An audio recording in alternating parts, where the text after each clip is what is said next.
RTE के तहत निजी स्कूलों में गरीब और वंचित वर्ग के बच्चों को प्रवेश दिलाने की योजना इस बार उम्मीद के मुताबिक गति नहीं पकड़ पा रही है।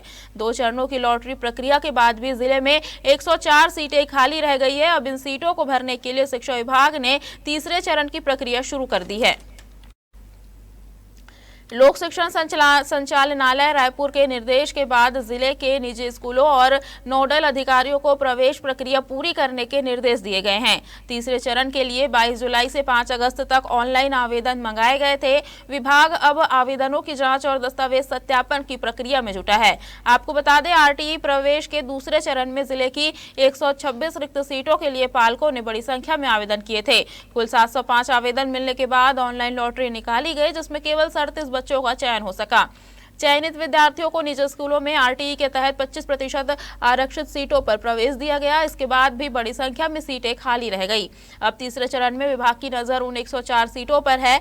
आरटीई योजना के पुराने आंकड़े बताते हैं कि करीब 5 साल पहले अविभाजित राजनांदगांव जिले में निजी स्कूलों की 5000 से ज्यादा सीटों पर प्रवेश होता था, लेकिन जिले के विभाजन के बाद निजी स्कूलों की संख्या और उपलब्ध आरटीई सीटों में कमी आई है।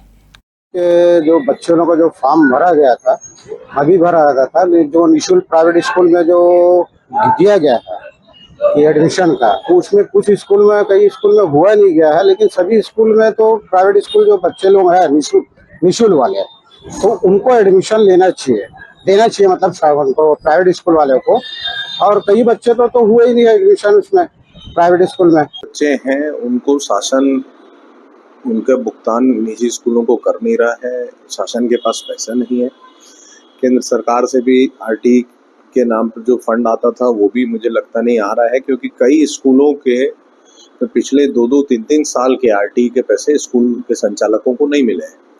तो कहीं ना कहीं मुझे ऐसा लगता है कि जिला शिक्षा विभाग को कोई निर्देश होगा राज्य सरकार का कि स्कूलों को खाली रखना है, इसलिए बार बार नियम कानून बदलकर परिजनों को परेशान किया जा रहा है।